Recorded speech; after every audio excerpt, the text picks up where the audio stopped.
부부 합산하면 이 벌어들이는 돈이 실수령액이 810만 원인데 집을 사기에 적당하냐, 뭐 이런 제목의 뉴스를 잠깐 읽어봤습니다. 제가 든 생각은 이제 맞벌이로 신혼부부가 이제 실수령액으로 810만 원 벌면 빚내서 집 사도 된다, 이렇게 얘기하려고 뉴스 제목을 그렇게 표현한 것 같습니다. 한번 생각해 보자고요. 실수령액이 남자와 여자 둘이 합쳐서 810만 원이면 되게 많이 버는 거죠. 신혼부부가 그 정도로 번다라고 하면 추측해 보건대 시간이 지날수록 월급이 더 올라갈 수도 있다라고 충분히 예상할 수 있죠. 그래서 좀 더 공격적으로 대출을 더 받아서 뭐 주택담보대출 한 40년 받고 대출 금액은 뭐 3억 4억이 아니라 한 7억 8억 혹은 이제 그 이상을 내고 이제 남편이나 아내나 둘 중에 한 명 급여는 그냥 집 사는데 그냥 원리금으로 내며 산다. 그리고 중간중간에 좀 더 벌면 성과급 더 받게 되면 그래 대출 원금 크게 갚으면서 지내면 그러면 살아가는 게 괜찮을 거다. 그러니 질러라, 엮을해라, 이렇게 얘기하려고 딱 그렇게 이제 제목을 달아놓은 것 같습니다. 실제로 신혼부부인 이제 젊은 청춘들 남녀가 둘이 합쳐서 810만 원을 번다라는 건 되게 많은 수준인 거고, 현실은 그렇지 못하죠.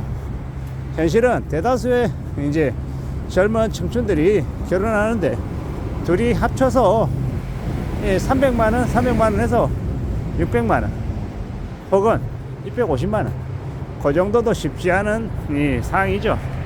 그리고 아무리 그렇다 하더라도 시작하자마자 그렇게 빚을 왕창 내 가지고 살아가면요 인생이 되게 좋을 수 없습니다. 처음에야 한 2년 3년이야 좋은 아파트에 집주인이 됐다, 연끌했는데 집값도 또 올라간대. 이제 시세차익도 벌써 2억 3억 벌써 본 것 같아.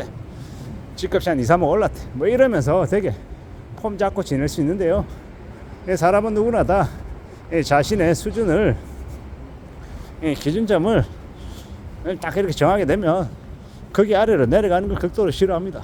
예를 들어서 이제 새 아파트 주인이 되고 나면요 관리비 내야 되죠. 각종 이제 공과금 내야 되죠. 또 그 이제 아파트 단지에 있는 뭐 애들 이제 부모들 뭐 가까이 지내게 되고 하면 여러 형태로 이제 돈을 쓰는 씀씀이가 좀 더 늘어날 가능성이 크죠. 물론 신혼부부니까 아직 애는 없으니까 뭐 주변에 있는 뭐 이웃들하고 어울리고 즐기는 게 좀 적다 하더라도, 그렇다 하더라도 이제 아직은 젊기 때문에 남편이나 아내나 각각 이제 쓰는 씀씀이가 결코 적을 수 없다라는 거죠. 물론 악착같이 해서 집 사는데 들인 돈 때문에 뭐 완전 이제 헝그리하게 산다, 되게 짠돌이처럼 산다, 뭐 이렇게 얘기하는 사람도 있을 수 있는데, 결국 이제 집을 사기 위해서 낸 이제 대출 그 원리금을 갚는 게 10년도 아니고 20년도 아니고 한 40년씩 이렇게 대출 내서 지내려 하면 되게 빡세다라는 겁니다. 그리고 이제 그들의 생각은 빚을 낼 때부터 빚을 40년 동안 다 갚을 생각이 없다. 중간에 집값 오르면 팔아서 이득 취하고, 그리고 이제 잘 먹고 잘 살 거다, 뭐 이런 생각들을 대체로 갖는다고 하죠. 근데 이 대출을 내는 걸 기본값으로 생각하고 집을 산 사람들이 그 집을 아주 운 좋게 비싸게 시세 차익을 많이 보고 팔았다 라고 하면 거기서 끝내냐라고. 안 끝낸다라니까. 한번 그러고 나면요, 예를 들어서 10억짜리 집을 사는데 대출을 7억 내고 자기 돈 3억 들여가지고 샀어요. 근데 그 10억짜리가 20억이 됐어요. 그러면 되게 성공한 거잖아요. 그러면 시세 차익이 10억이 났기 때문에 이제 세금을 생각 안 하고 이제 그냥 단순하게 얘기했을 때 이제 20억에 팔면 빚 7억 갚고 나도 13억이 남는 거잖아요. 그러면은 이제 그에 맞게끔 대출을 좀 줄이고 빌단 수준으로 이제 이사를 가면 되는데 그러지 않는다라는 거죠. 그 다음은 간땡이가 커져서 이제 10억짜리 사는데 7억 이제 빚을 빌렸다라고 하면 그 다음에는 한 25억짜리 한 30억짜리 사는데 빚을 한 15억 이상 내는 뭐 이런 형태로 좀 더 눈높이를 한 단계 위로 올려가지고 빚을 내서 사더라는 거죠. 이게 한 번, 두 번은 아주 운이 좋아서 잘 맞아 떨어질 수 있는데 어느 정도 시간이 지나면 또 하고 하다 보면 어느 순간 물리더라고요. 그게 물리면 그 이제 오도 가도 못하는 신세가 되면 이제 그때부터 이제 시역이 펼쳐지는 겁니다. 저도 이제 살아오면서 여러 경험들을 하면서 이 다른 사람들의 사례를 옆에서 지켜보면서 든 생각은 이게 특히나 자산시장에서는 최대한 오래오래 기다릴 수 있는 버틸 수 있는 그런 힘이 제일 필요하구나라는 생각을 더더욱 하게 됩니다. 원래 자기가 살던 집이 집값이 올라서 이제 좀 경제적으로 여유가 생겼다.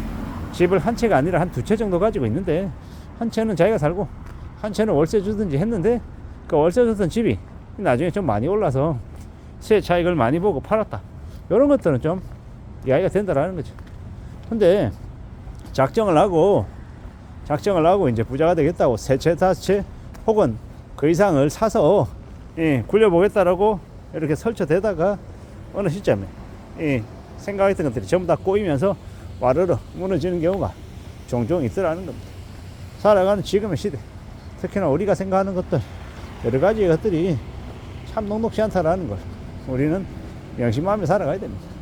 세상이 내 생각대로 내 바람대로 그렇게 호락호락하게 전개가 되지 않는다라는 걸 잊지 않아야 되는데 그게 참 잘 안 되는 것 같습니다.